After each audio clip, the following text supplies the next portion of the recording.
Pas sikit.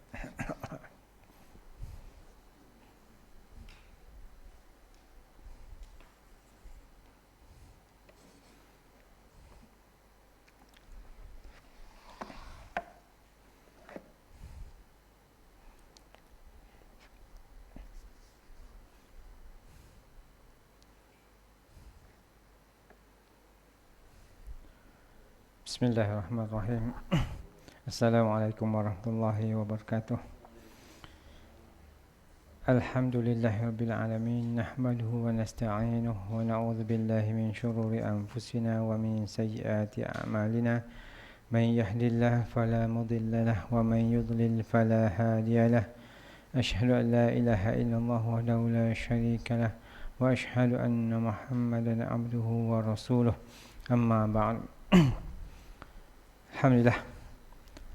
Pertamanya marilah kita memanjatkan kesyukuran kepada Allah SWT kerana pada malam ini dapat lagi kita melaksanakan solat maghrib secara berjemaah.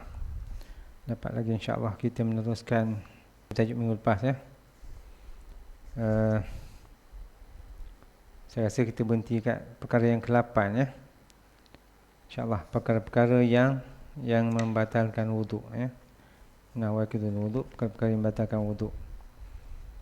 Jadi mungkin boleh saya ulang sekali sepindah lalu ya. Sepindah lalu kita ulang. Yang pertama, apa yang keluar daripada dua jalan ya, depan dan belakang, kubul dan dubur. Kemudian yang kedua, tindu yang lena yang tidak kekal punggung dia. Dan yang ketiga, hilang akal, sama ada gila atau pengsan ya. Yang tiga ni semua ulama bersepakat, berpendapat bahawa berlaku tiga perkara ni batal wuduk Yang keempat, menyentuh kemaluan tanpa alas ya. Okey, ni yang keempat ni ada selisih di sudut menyentuh kemaluan. Ada yang katakan batal, ada kata tak batal. Tapi ikut mazhab kita batal lah ya, dengan tapak tangan. Ada yang mengatakan tak batal kerana dia mengatakan dia sebahagian pada anggota. Itu yang keempat. Yang kelima, darah yang keluar banyak mengalir ya.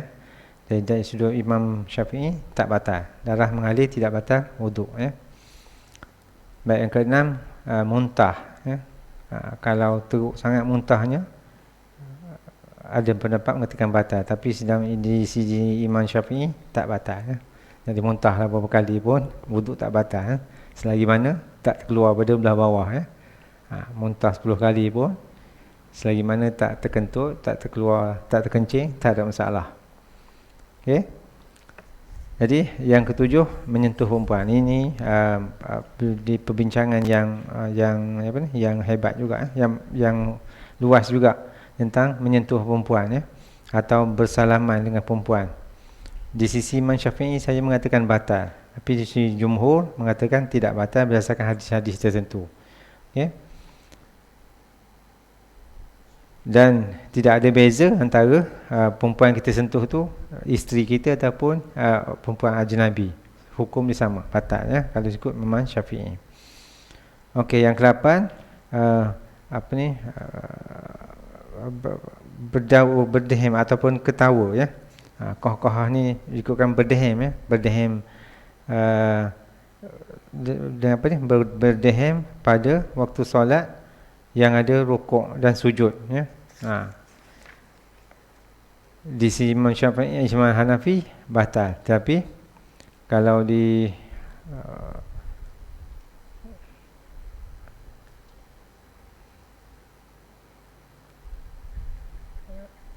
anal qahqah fi solah tubtil solah wala taqudu yani di sisi Imam Hanafi saja batal. Yang kalau kita berdehem dan sebagainya ataupun batuk dan sebagainya, di sisi mazhab di Imam jumhur ulama tak batal. Mana kita pun kalau Imam Syafi'i tidak batal ya. Dia panggil yang ke-8 kita sambung al-qahqah fi kulli solah ni. Maksudnya qahqah ni dia sama ada kita berdehem ataupun bunyi macam-macam itu ya. Di sisi Imam jumhur ulama, Imam Syafi'i, Imam Abu Abiman, Imam Malik, Imam Ahmad bin Hanbal mengatakan tidak batal. Tapi Imam Hanafi kata batal, ya. Kerana ketawa ataupun dehem banyak-banyak ni dia membatalkan solat tapi tak batal wuduk, manakala kita menyebut ataupun suka sampai berdekah-dekah, tak batal solat, tapi wuduk tak batal, solat batal. Itu kiraan dia, ya. Tapi Imam Hanafi kata boleh batal wuduk. Cuma yang kita guna pakai ialah pendapat Imam Syafi'i, dan jumhur mengatakan tidak batal, ya. Okey, yang ke-9. Boleh batal wuduk sekiranya idza syakkal mutawaddi hal ahdatha am la. Boleh batal wuduk sekiranya dia syak. Orang yang dah ada wuduk dia syak, dah batal ke atau tidak? Ya. Tidak batal wuduk sehingga dia yakin apa yang berlaku, apa perkara yang membatalkan wuduk, ya. Sehingga dia yakin. Dia ada hadis, idza wajada ahadukum fi batnihi syai'an fa ushkila alaihi akhraja minhu syai'un am la fala yakhruj minal masjid hatta yasma' sautan aw yajidu rihan. Hadis riwayat Muslim, Abu Daud dan Tirmizi. Kalau sekiranya dia dapati dan perut dia ni rasa mana kata apa istilah dia, bergolak dalam perut ni, kan. Kemudian dia rasa macam sakit perut, dia muskil, keluar ke tak keluar, terkeluar tak terkeluar, ya, terkentut atau tidak, ya. Fala yakhruj minal masjid, tak payah keluar dari masjid sehingga dia betul-betul dengar suara ataupun ada bau. Kalau dia syak tengah semayang, dia rasa perut semacam, sakit perut, dia rasa, tapi dia tak pasti kentut ke tidak, kentut ke tidak, tercirit ke tidak. Jadi dia tak perlu berhenti solat, dan dia kena yakin. Kalau sekiranya dia dengar bunyi atau ada bau, tu maknanya batal wuduk dia. Okey. Itu mengikut ada hadis daripada Imam Muslim, Abu Daud dan Tirmizi. Tetapi kalau dia syak, hal tawaddu' am la fa alaihi wuduk. Tapi kalau dia rasa macam batal dah wuduk, dia syak, dia kena ambil wuduk.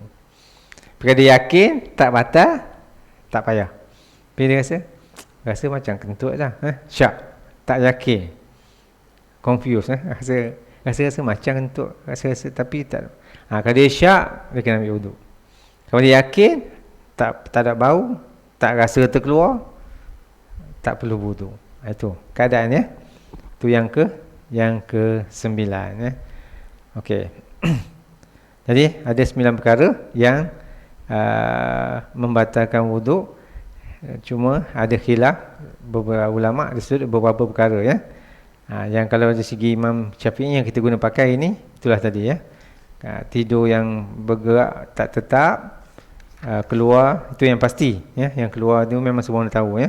Tidur yang tak tetap punggung dia, hilang akal, menyentuh kemaluan, di sisi Imam Syafi'i batal, 4, ya. Kemudian yang ke-5, menyentuh perempuan yang bukan ajnabi, dan isteri juga, ya, batal wuduk. Ke-5, ya. Tu di sisi Imam Syafi'i 5 perkara tu membatalkan wuduk. Dibincangkan 9 sebab dia bincangkan pendapat mazhab-mazhab lain.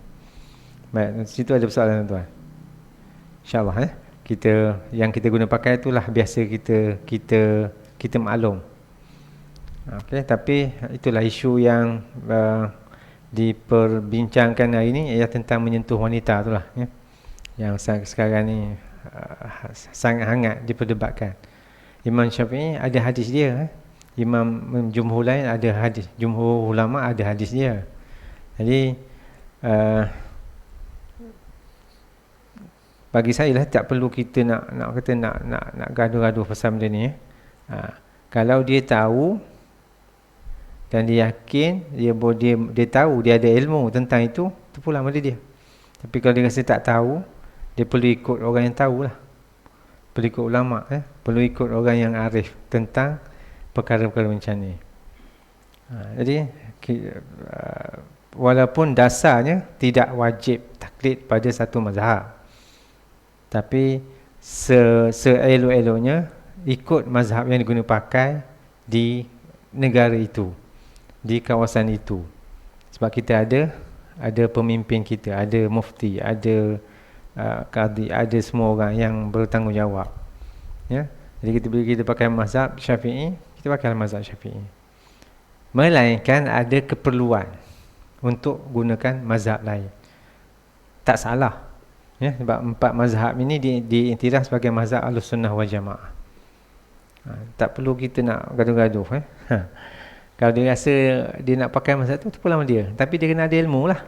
Dia kena tahu kenapa dia pakai mazhab ini. Macam kita gunakan sebab ramai kita yang tak tahu. Jadi kita ikut. Dan bila ada keperluan untuk bertukar mengikut mazhab lain, kita buat juga. Betul. Bayar zakat kita tak ikut Imam Syafi'i. Zakat fitrah. Sebab ada keperluan dia. Apa lagi?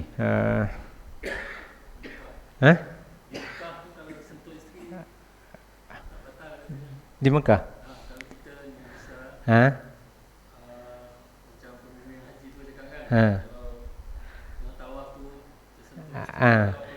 Sebab dia berdasarkan keperluan. Kerana bila tawaf tu keadaan orang yang agak crowded, agak ramai, bermasyakkah. Masyakkah ni susah. Mungkin kita boleh berpegang pada mazhab Hanafi, ya, mazhab Maliki.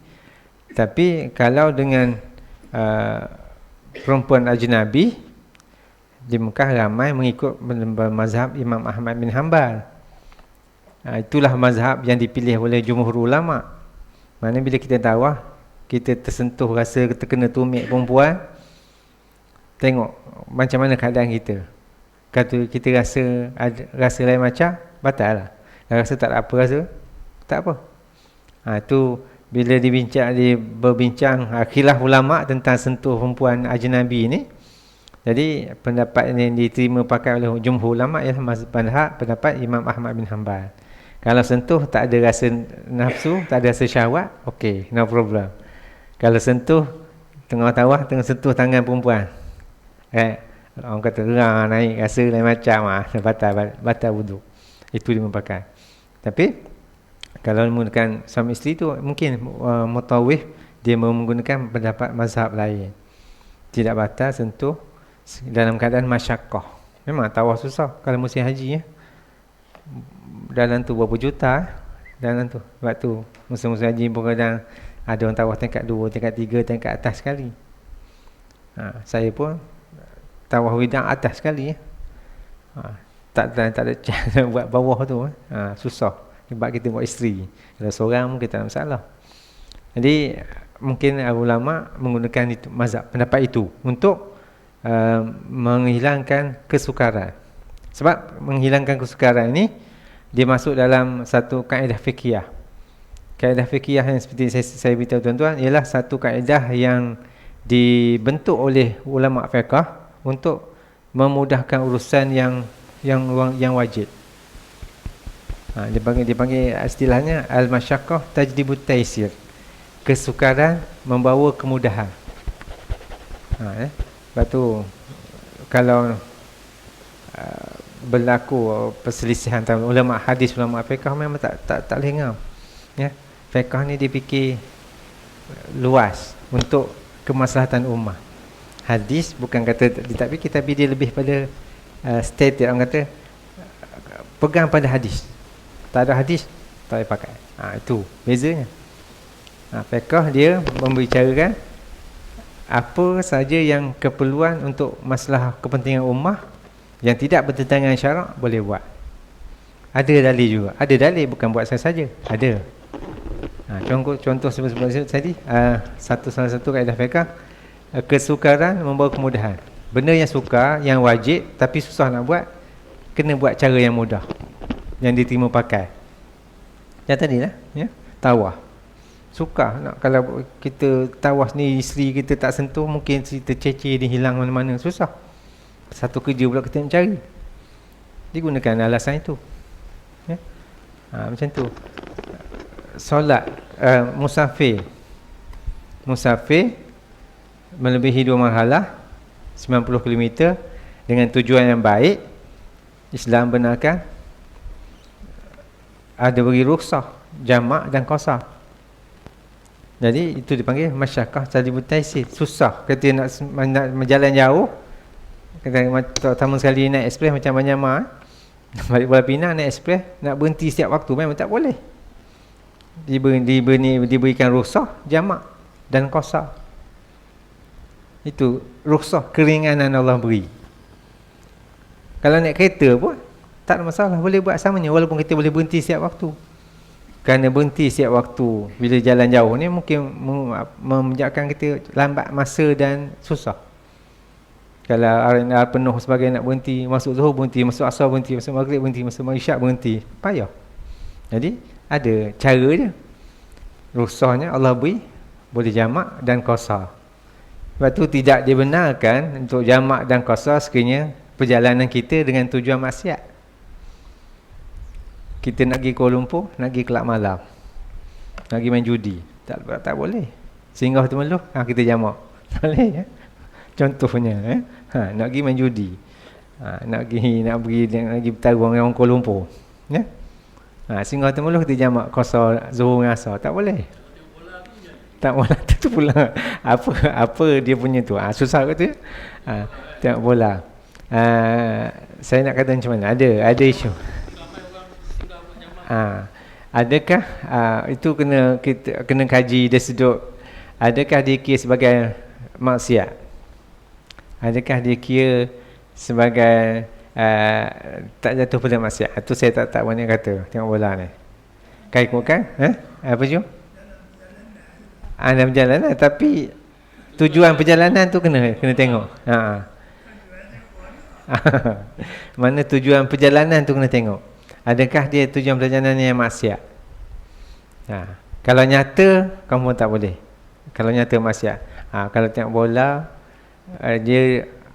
saya tak boleh kata. Adakah dia boleh kata maksiat?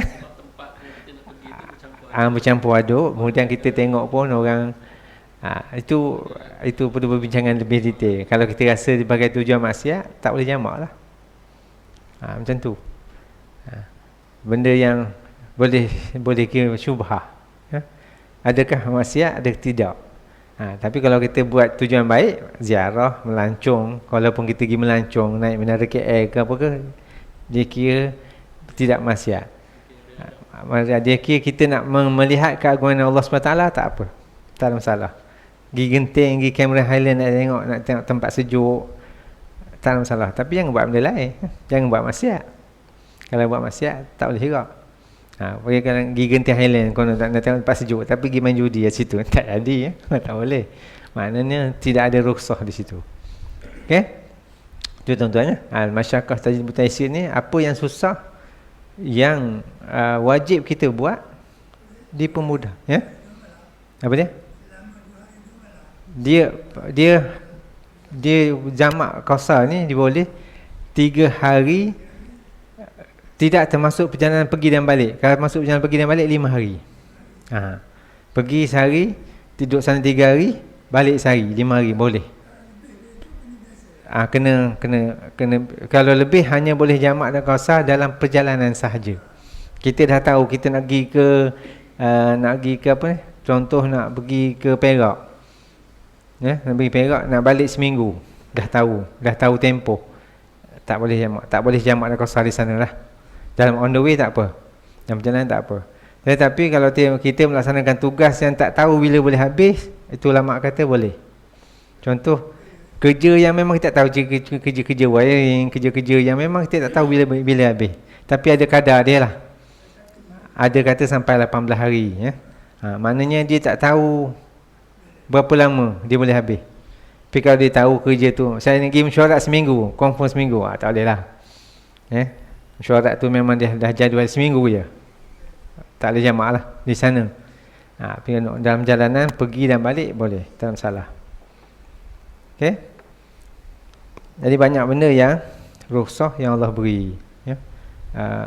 Musafir perjalanan, macam bulan puasa nak balik raya jauh, boleh buka ya. Kalau dia mampu pun memandu tanpa berbuka pun, dan dia nak berbuka, tak ada masalah. Apatah lagi kalau dia tak mampu bawa kereta tanpa makan, kena bukalah. Ya, takut aksiden ke apa, mengantuk apa sebagainya, bukalah. Lepas tu dah lepas raya ganti dah pula sehari, ya. Sebab balik kampung Johor Bahru, balik ke Kota Baru. Tapi kalau dia rasa dia mampu, tak gunakan rukhsah tu tak apa. Itu, ya. Islam diberi keringanan dan melaksanakan kewajipan.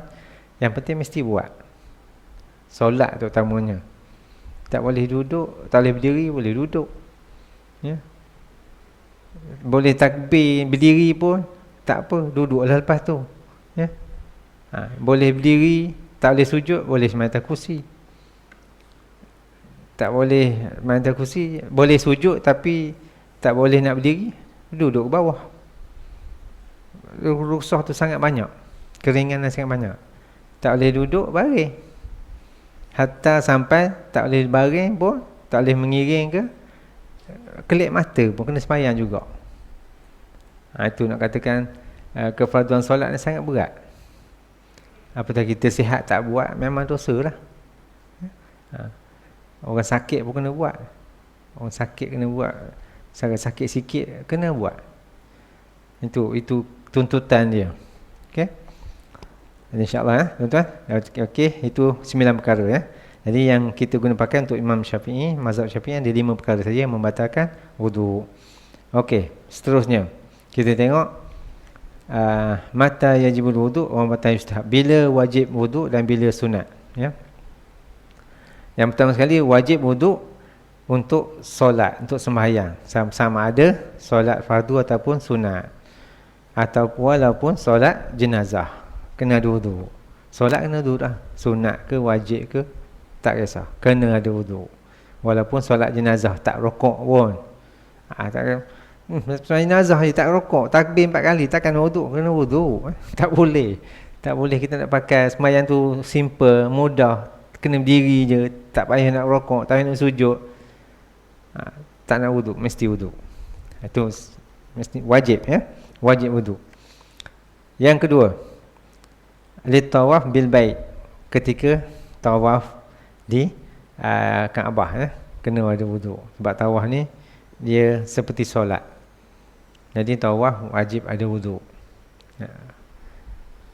Okey. Lamsul mashaf wa zalika liqaul sallallahu alaihi wasallam la yamassul Quran illa tahir.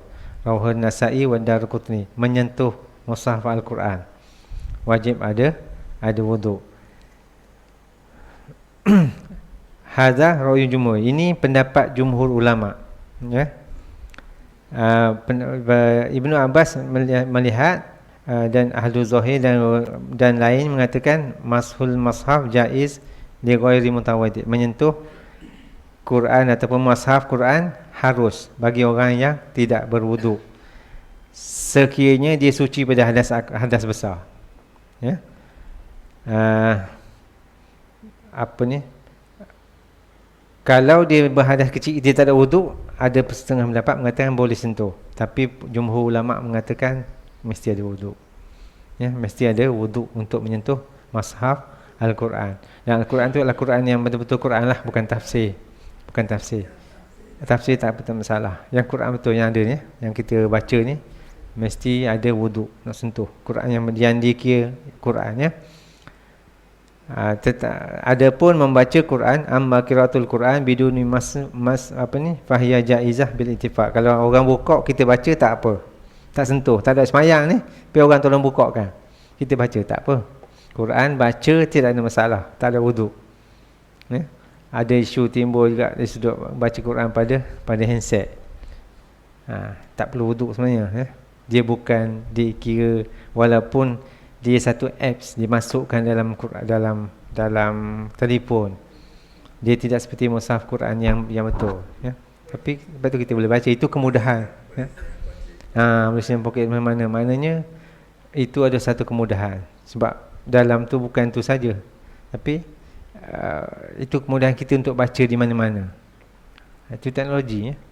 Tapi mushaf yang betul kena ada wudu. Okey, itu yang ketiga, ya. Yang tiga perkara, ya. Jadi 3 perkara yang wajib wudu ialah nak solat, sunat ataupun wajib ataupun sunat, tawaf di Mekah, di Masjidil Haram, tawaf di Kaabah dan menyentuh Al-Quran. Baik, perkara yang sunat wuduk, ya. Sunat wuduk.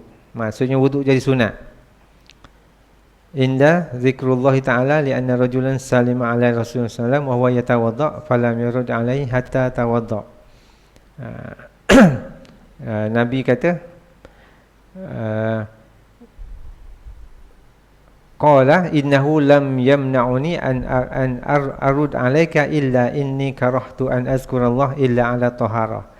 Maksudnya sahabat beri salam kepada Rasulullah SAW, tapi Nabi tak jawab sehinggalah dia ambil wuduk baru Nabi jawab. Maksudnya boleh jawab sunat sajalah. Boleh zikir pada Allah SWT, zikrullah, dan keadaan wuduk lebih baik. Kita zikir subhanallah apa tu. Tak ada wuduk tak apa, boleh, tak masalah. Tapi kalau berwuduk lebih baik. Disunatkan, ya. Okey, yang kedua. Sunat wuduk, indan naum li qawli sallallahu, ketika nak tidur, idza ataita madja'uka fatawadda wudu'aka lis-solah. Ketika sekiranya kamu hendak baring untuk tidur, maka berwuduklah seperti wuduk untuk solat. Sama aja, ya. Diriwayatkan oleh Ahmad, Bukhari dan Tirmizi, hadis sahih, ya. Sebab tu kalau nak tidur digalakkan kita berwuduk, ya. Tapi kadang kita malas, ada masa rajin ya, malas. Tapi bagus kalau kita wuduk sebenarnya, ya. Bukan nak kata tu saya kadang rasa tanya semalas tu malas, ya. Padahal bukan payah sangat. Sampai tak ada basuh muka, basuh tangan. Sekali je padanlah, basuh muka rata, basuh tangan, sekali kanan, sekali kiri, basuh kepala, basuh kaki, selesai. Tapi kita susah nak buat, susah nak buat. Benda yang sunat sebenarnya, sunat. Bukan kata tu saya kadang tanya aja, ambil sebenarnya, tak malas, tak ada, tidur terus, macam tu, betul ni kena buat, kena ajar. Macamnya Ustaz Juhaimi sebut, baca surah Al-Mulk dekat sebelum tidur. Baik kita buat sebenarnya, ya. Ataupun dah balik rumah kan lepas isyak, tuan-tuan baca terus.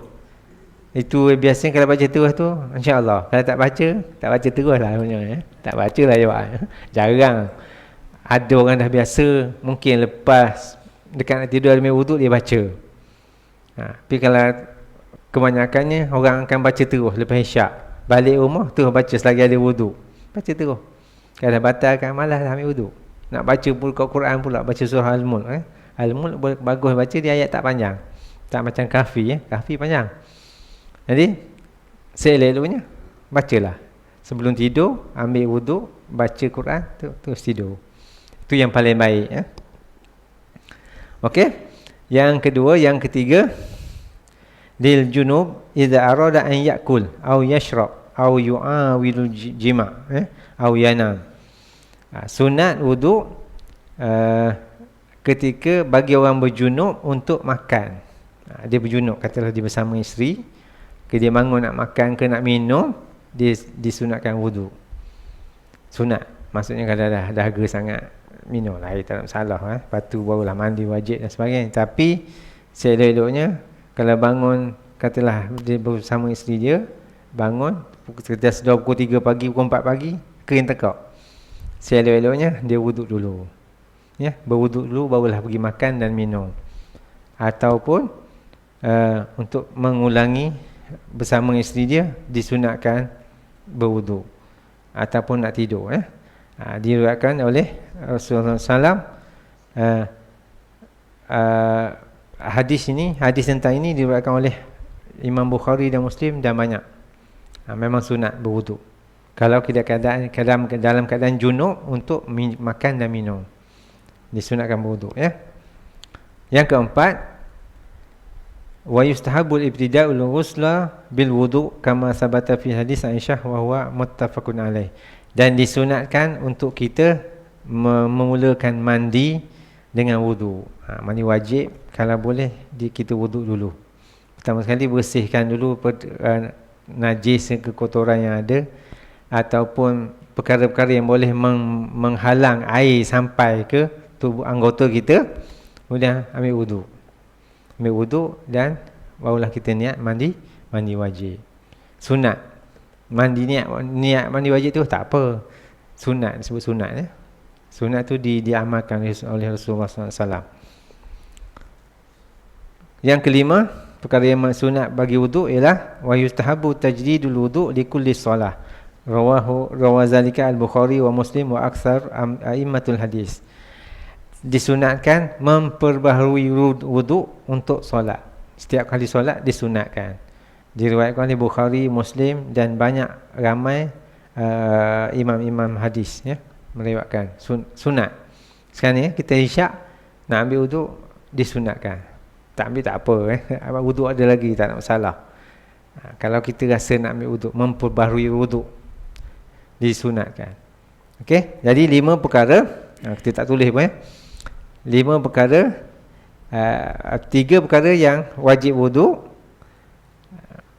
5 perkara yang disunatkan untuk kita berwuduk kalau kita boleh ingat balik, kita ulang balik. Yang pertama sekali, zikrullah, zikir pada Allah SWT, kalau boleh dalam keadaan wuduk. Yang kedua, ketika tidur, nak tidur ya. Yang ketiga, ketika berjunub, kita nak makan ataupun minum. Yang keempat, ketika nak mulakan mandi ya, mandi wajib. Dan yang kelima, memperbaharui wuduk. Itu perkara yang sunat. Baik, ya.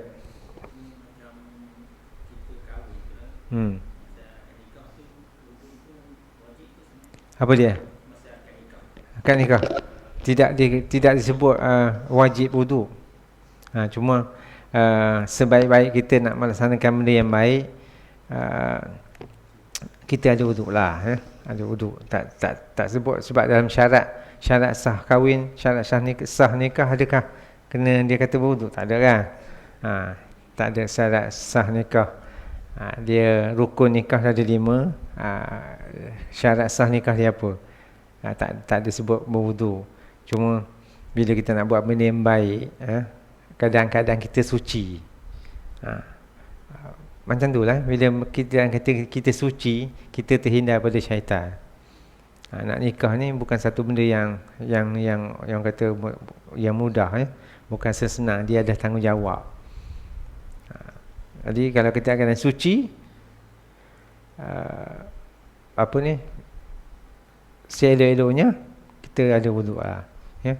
Sebab tu disunatkan sangat bila lepas akad, disunatkan suami isteri solat sunat nikah ya. Barulah ada cara batalkan wuduk dan sebagainya. Itu adat lah, tak buat tak apa ya. Itu sebagai adat. Tempat kita macam itulah, adat menyambung cincin dan sebagainya. Orang Melayu ni penuh dengan adat. Tak ada masalah tak ada pula mengatakan itu satu benda yang bid'ah ataupun tak baik. Saya tak pastilah tak dengar pula sebab dia tidak bertentangan dengan syarak membatalkan wuduk salat suami isteri bila dah akad sah jadi suami jadi isteri pada seorang lelaki. Nak batal masa itulah boleh sentuh Selama ni duduk pandang, duduk tengok je, tak boleh dah kahwin, itulah hari pertama kali nak sentuh.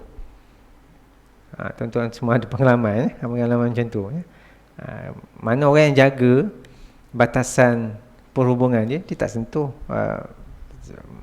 tunang dia ke apa ke sebelum kahwin. Masa kahwin itulah kali pertama. Itu yang baik itu yang baik. Mungkin tuan-tuan dulu lagi baik kahwin tak kenal pun haji mak ayah yang temukan, itu lagi baik. Itu lagi baik Tapi hari ni tak ada lah. Biasanya kenal mak ayah yang terima, itu tak ada masalah. Jadi akad sunat berwuduk ada keadaan dalam keadaan suci.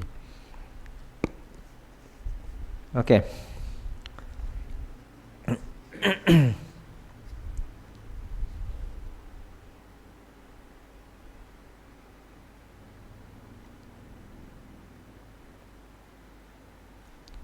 Okey, menyapu yang seterusnya kita tengok bab menyapu di atas khuf ya, ataupun stokin, ataupun apa kalau simen ya, jabirah ni khuf ataupun stokin ataupun jabirah ya. Al-masu ala khufin yasabatat masyru'iyati bis sunnah sahihah. Dan khuf, tahu tuan-tuan tahu khuf yang dipakai oleh kebanyakan orang dalam negara yang ada cuaca sejuk ya. Pak kita tak pakai ya, sebab panas. Khuf ni nak menghidangkan kaki sejuk ya. Boleh ya, boleh menyapu atas khuf, maksudnya tak perlu basuh kaki. Tak perlu basuh kaki. Ittifaq ulama, imam yang empat, Imam Abu Hanifah, Imam Malik, Imam Syafi'i, Imam Ahmad bin Hanbal dan ramai lagi para muhaddisin mengatakan boleh kita menyapu atas khuf ya, ketika dalam keadaan darurat, musim sejuk ya, musim sejuk. Tapi di Malaysia jarang membuat sebab kita tak ada mudarat untuk membasuh kaki, kecuali dalam keadaan yang dipanggil tadi al-jabirah ni, simen ya, tak boleh nak buka, boleh sapu. Okey. Hadis Mughirah bin Syu'bah radhiyallahu anhu qala kuntu ma'an nabi sallallahu alaihi wasallam fatawadda fa ahwaitu la anzi'a khuffai ya. Aku bersama Rasulullah SAW dan Rasulullah berwuduk dan aku lihat ya, Nabi tidak cabut khuf tu ya. Faqala da'huma fa inni adkhaltuhuma tahiratain famasu alaihima ya. Jadi Nabi sapu atas khuf saja. Okey, banyak hadis tentang menyapu atas khuf ini. Khuf ni itulah jarang ada di tempat kita ya. Ada tapi tak banyak dan orang tak pakai ya. Ikut musim, ikut cuaca. Di negara sejuk memang kebiasaan orang pakai. Sebab dia tak perlu sapu, dia tak perlu basuh pada kaki. Okey? Yap. Tayammum maksudnya?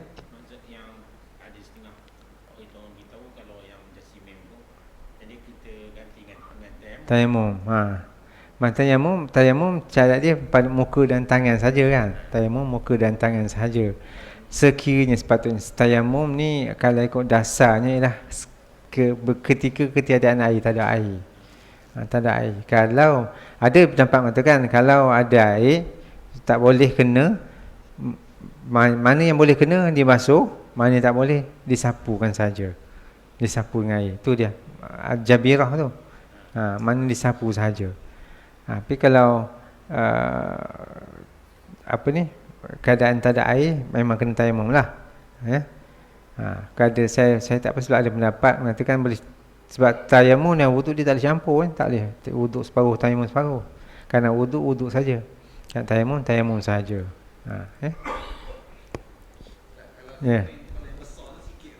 Apa dia? Sekadar mana ni wuduk. Sekadar untuk isyarat menyapu.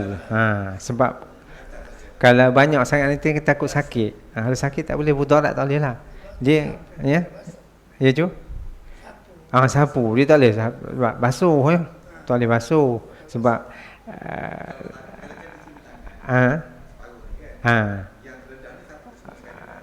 maksudnya yang boleh basuh dibasuh. Yang tak boleh basuh disapu saja. Sebab tu dalam ketika orang ni dalam keadaan darurat masa di Mekah boleh pakai spray tu ya. Spray tu syaratnya bila kita spray tunggu air mengalir baru kita sapukan. Masa orang pergi haji ya, haji Yaman digunakan kaedah tu. Terutama sekali bila keadaan darurat, orang ramai susah nak pergi bilik air. Saya alami ketika di Muzdalifah ya, nak tunggu bas nak naik nak pergi ke Mina, waktu subuh terpaksa ya pakai spray lah. Spray dalam kapal terbang boleh pakai spray ya, untuk kemudahan. Tu Islam kata al-masyaqqah tajlibu taysir. Benda yang wajib, susah nak buat, ada cara dia. Yang kata pelik pula ya. Orang spray. Tunggu 5 kali kita sapu. Tak apa. Wuduk. Air sudah. Yang penting air dalam tu air bersih. Air mutlak. Kalau air lain tak boleh. Air mutlak tak apa. Tak ada masalah. Jadi kaedah dia.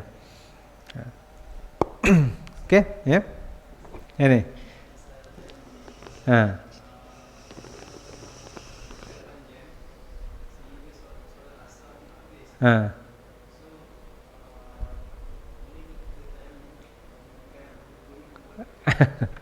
Nak kata macam mana ya? Nak tayamum debu-debu kereta. Saya tak boleh nak kata lah debu-debu kereta. Adakah dia kira debu yang dia anggap debu yang suci ya? Debu yang suci untuk kita tayamum lekat dalam jam ya? Itu betul. Ada terutama orang duduk KL dia ada situasi kalau dah dalam keadaan jam dan keadaan kita tidak berwuduk, terpaksa qada lah. Tapi esoknya kita kena jangka lah. Kita tak boleh kita balik pada keadaan masa yang sama jam lagi. Kita kena pastikan kita balik terpaksa lewat sikit lah. Selesaikan sembahyang dulu. Tu kaedah dia. Hari pertama kita dah kena jam. Tak ada sembahyang asar. Contoh ataupun tak ada sembahyang maghrib. Dekat dalam kereta. Pada kita pula turun pula tak ada wuduk. Takkan nak berhenti tengah jalan ambil sembahyang. Ataupun kalau kita ada alternatif berhenti masjid tu dah tentu kita buat. Tapi tak boleh nak berhenti contohnya. Terpaksalah kita qada. Air mineral yang dah minum boleh guna. Kalau bersih suci tak ada masalah.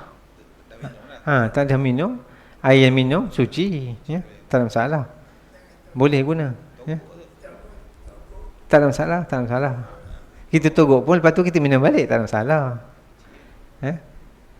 Jangan kita dah tu kita masuk balik dalam air yang lebihan. Yang air yang kita minum tak masalah. Hatta air tangan digunakan macam Ustaz Zain sebut, tangan kita gunakan untuk ambil air dalam cebok tu, kita niat di sebagai cebok, tak apa, dia tak jadi mustakmal.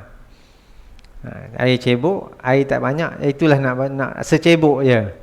Boleh gunakan tangan untuk basuh muka, gunakan tangan untuk basuh tangan. Tangan tu dianggap sebagai cebok, niat sebagai cebok. Bukan kalau kita mengatakan kalau kita tak niat ni dia jadi mustakmal. Ya, air tu dah kita gunakan tangan tu. Tak apa. Sebenarnya ialah kita tak hadapi masalah air ni ya. Kita mewah air. Air mineral pun sebotol tu kalau betul-betul boleh sampai berapa waktu boleh ambil, boleh guna untuk berwuduk okey. Jadi kalau kita tersekat dalam jam macam tu, hari esok yang kita kena jangka masa kita lah. Agak-agak kalau tak sempat nak balik sebelum maghrib, solat maghrib dulu lah. Berhentilah mana masjid ke, sembahyang di pejabat ke, barulah balik. Ya. Kita kena cari alternatif lah ni. Kita cari alternatif.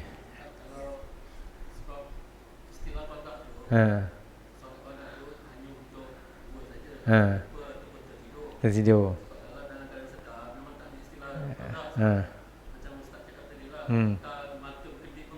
Solat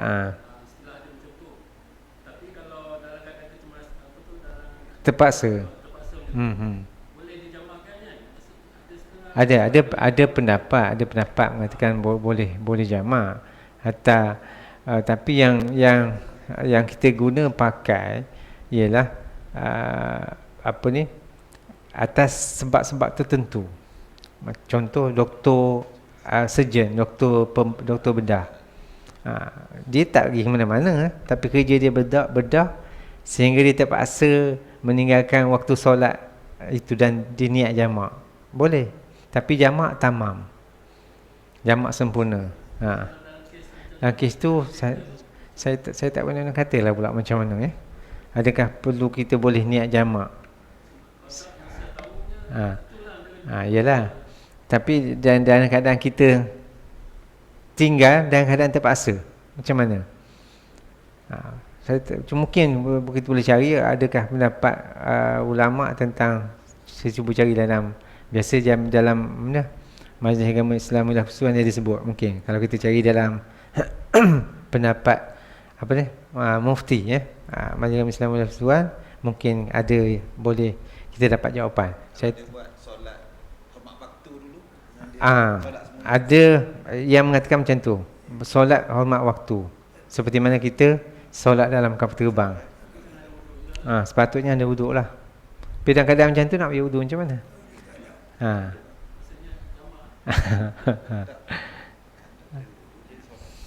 Yelah, dia ada banyak pendapat tentang pelaksanaan solat ni. Memang dia satu benda yang kena buat. Waktu saya tak jumpa lagi, mungkin saya tak terjumpa ataupun ada fatwa ataupun pendapat mengatakan kita boleh niat jamak. Yang saya pernah belajar, doktor kata kalau kita dalam keadaan mesyuarat yang penting sekalipun, dia kata boleh. Apatah lagi kalau macam doktor bedah tu dah tentu, sebab dia tak boleh nak berhenti. Sampai 6 jam, ada yang sampai 24 jam ada. Kes berat kan 8 jam. Tapi tu memang ada pendapat yang sahih. Mengatakan boleh, rukhsah dia niat jamak. Kerana dia tak boleh berhenti. Takkan nak berhenti semayang sekejap. Tengah belah tengah operation. Tengah semayang, mati pula kawan dia. Dia terus. Dia boleh jamak. Okay? Okey.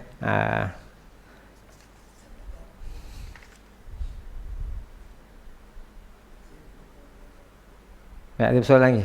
Isyak kata dia. InsyaAllah kita berhenti dekat menyapu atas khuf ya. Hukum dia, ahkamu yashtaritu li jawazil masu ala khufain an yalbisahuma ala taharah. Kena bersih suci kena suci. Di hadis Mughirah al-Mazkur ala an yalbisahuma ala taharah.